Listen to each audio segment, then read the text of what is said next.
I do not own Biker Mice from Mars, Initial D, or any of its characters. No money was made from this production. Biker Mice from Mars belongs to Rick Unger, and Initial D belongs to Suichi Shigeno.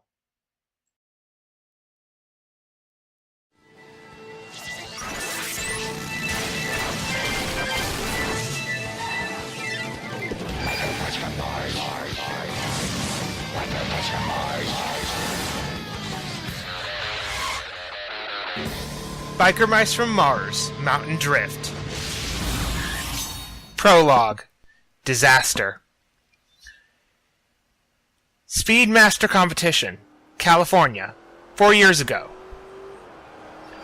The race was going well for Hector Vernandez. He was leading a pack of 6 cars on a California roadway that had been designated a no-speed limit zone for the Speedmaster racing competition. He was quickly approaching the finish line. Already in mind, he could see his family there to welcome him. Mom, Dad, Manuel. It had been hard on all of them to help Hector get this far, but soon all that effort was about to pay off. Hector stepped down on the pedal even harder. He was going to win, no doubt about it. Everything was soon going to pay off.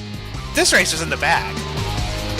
Then he felt the steering wheel start to wobble. The next thing he knew, one of his tires exploded. Hector gripped the steering wheel with as much force as he could exert from his arms, trying to keep the car steady. It was futile. The next thing he knew, the car veered to the left, hitting the wall. The scene went by as the view from the window twirled around as if the car were a fighter jet stuck in an aileron roll. The car was rolling over the pavement. Hector screamed in terror, shielding his face with his arms as metal, plastic, and glass shards flew around him as if he were in a tornado. Then the car struck the wall, crunching up like crumpled paper, and Hector screamed no more. The last thing he heard was Manuel screaming his name.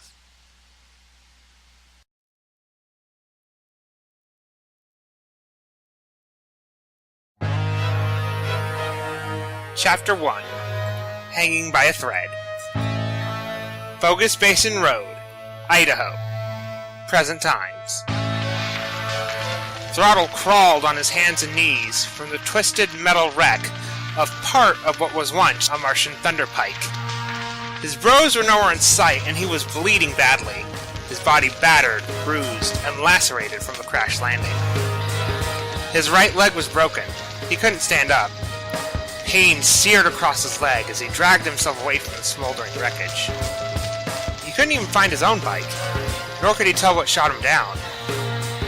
Throttle remembered what happened after they took off from Quigley Field. Right when they were exiting the atmosphere, they were shot at by something on the ground. The ship had taken several severe hits and broke up into 3 pieces on re-entry. He wasn't sure where he was. His head felt like it was going to split, and the gash in his side flared up in pain as he continued to crawl. The memory was still fresh of him reaching out to try and grab Vinnie and Modo as they tried to grab him. But they were out of reach of each other, and they plummeted to Earth, landing in different places on a northern continent. Throttle had landed on a mountain, a barren, alpine mountain. Throttle crawled up to a road. He dragged himself over the guardrail, then lay on the side of the road, on the verge of blacking out. One thought plagued him. Was he going to die? He didn't notice the car approaching him until it pulled over.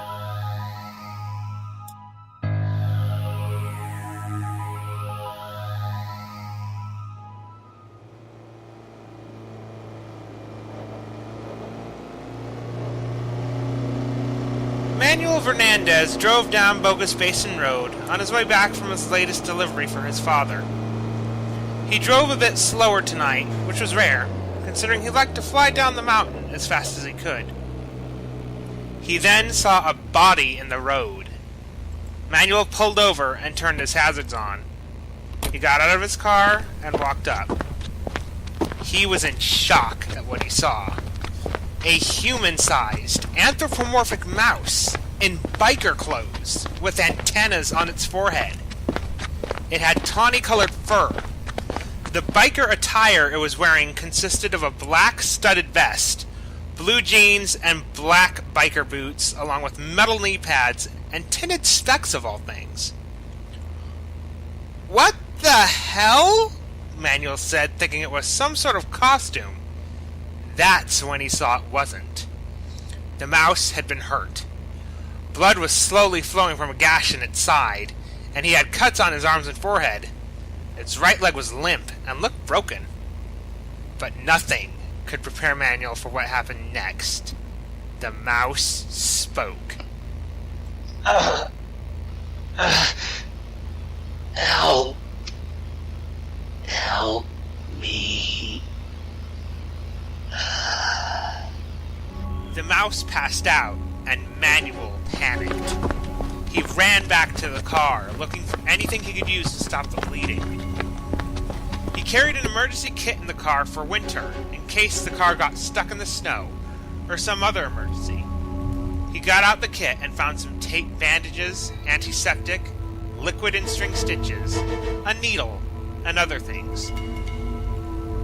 He got out and administered first aid the best he could, sewing shut the gash. Then he patched up the rest of his injuries.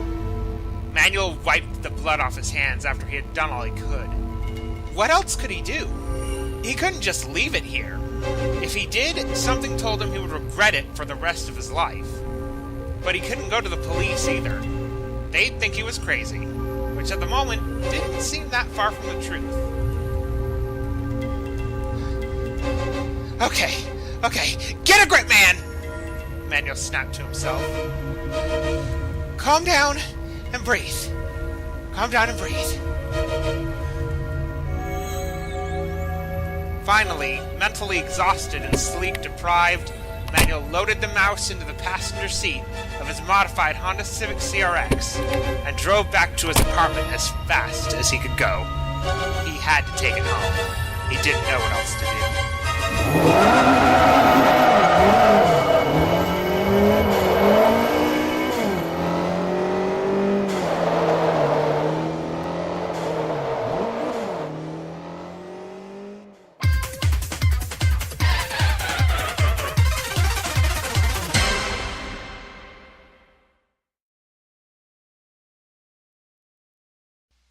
Back at Manuel's apartment. Manuel heaved the unconscious mouse man up the steps of his apartment building to his unit. He was starting to wish he had taken the first floor option instead of opting for the third floor apartment with the balcony. Damn me and my love for a good view, he muttered as he grunted and strained. The mouse man was a bit taller than him by about a foot, but what made him so difficult to get up the stairs was the weight from the muscle the mouse man had. He could put any Hollywood heartthrob to shame, but Manuel wasn't worried about how fit the mouse was as he dragged him up the steps, perspiring. Right now, he was more worried about losing his grip on the mouse man due to his heavy weight and having him fall down the stairs, causing him further injury. The weight was no doubt from his chiseled physique. He felt like he weighed twice what Manuel weighed. Manuel was no slouch in fitness, but his figure was more lean than bulky, weighing at 175 pounds. He was more of a track participant in school. Manuel wondered how it was possible how this mouse man got so buff as he dragged him up the final set of stairs. Finally, after what seemed like hours of grunting and groaning and grinding his teeth in frustration, Manuel reached the top of the staircase. He checked his watch. It was just around 1 a.m. He dragged the mouse man down the hall to his unit, a door with the numbers 305. He unlocked the door. As Manuel dragged himself and the mouse man in, he was greeted by his simple yet slightly disorganized studio apartment. In the main room there was a queen-size bed along with a computer near the window, complete with desk and all the accessories for testing car instruments strewn across it. There was also a landline phone with answering machine on the desk. A big screen TV parallel to the bed, along with a recliner in front of it, completed the arrangement, with a nightstand and digital alarm clock. Manuel shut and locked the door behind him, then looked at the bed, sighing. It looked so inviting. But he couldn't use it. The mouse man would need somewhere to lay while he was recovering, so Manuel would have to camp out on the floor. He prepped the bed with towels, seeing he wouldn't want to get any blood on the sheets, alien or otherwise. He then sighed, and using all his remaining strength, heaved the mouse man up, slinging his arm around his shoulder, and with much strained effort, cursing included, set the mouse man on the bed. Manuel proceeded to check the injuries closer. He rolled up one of the masked man's pant legs and saw how limp the leg was. It was no doubt broken. Manuel went to the bathroom and got out his home medical kit, which was even more thorough than the one in the car. He also got out his old leg brace from when he injured his leg in that cycling fiasco 2 years ago. Then he went and booted up his computer and looked up various medical sites, looking up how he could treat the injuries the masked man had. He couldn't take it to a doctor for obvious reasons, thinking they might try and dissect the mouse. Or worse. After many Google searches and stressed patching, Manuel finished. This was the best he could do. He looked over at the clock. It read 2:05. Manuel felt exhausted. He went to get his sleeping bag, then heard the masked man speaking again. Manuel turned to face the masked man. It was muttering things as if it was having a nightmare, his head tossing back and forth. Manuel walked up. He remembered when his brother, Hector, told him what to do with kids who had nightmares when they were camping at a family reunion. He hoped it worked with the unconscious as he took the masked man's hand into his own, squeezing it slightly. "Relax," Manuel said, unsure if he was being heard. "Nothing's going to hurt you. It's safe here. You are safe here." The masked man seemed to calm down, relaxing. It seemed to have worked. He remembered Hector saying he hated to wake up people when they were sleeping, Manuel included. So that's what he did when they were young, and Manuel had a nightmare. Hector said it was better to face your fears with some support rather than run away from them entirely. Manuel finally couldn't stay awake anymore. He was so tired. He changed into his pajamas, unfolded his sleeping bag, got into it, and went into an uneasy sleep.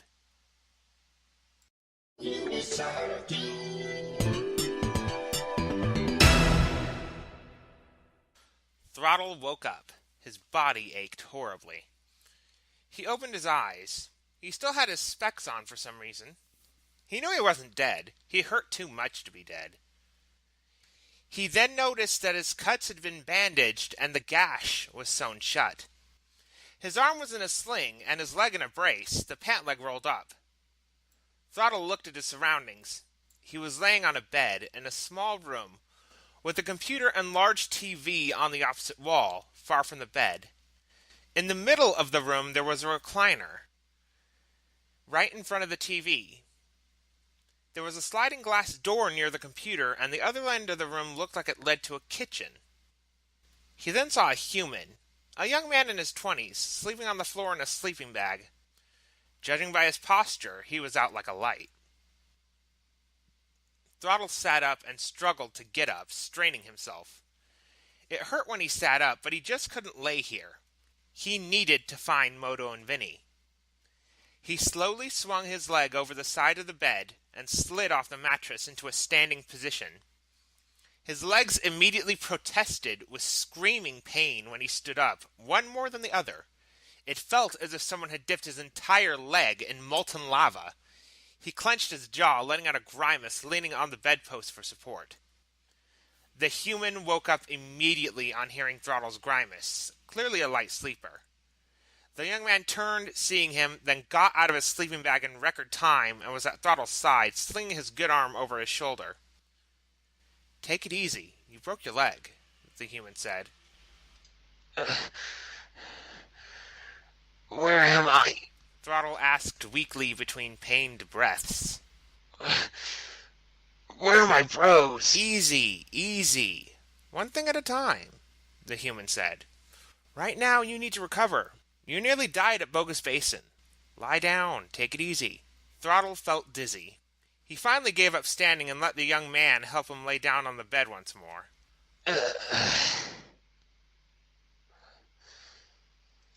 Thank you for helping me. Who are you? Throttle asked. My name's Manuel Vernandez, Manuel answered, half asleep. What's yours? My name's Throttle. Throttle Thornboy. Throttle replied. Well, Throttle, I don't know what you are, other than you all a giant mouse man. But we'll talk more when the sun rises. He said with a yawn. I need to get to sleep, or I won't be able to get up for work. Once you've recovered, I'll help you in any way I can. With that, Manuel got back in his sleeping bag and fell asleep. Throttle leaned his head back and stared out the nearby window at the stars outside, eventually falling into slumber himself.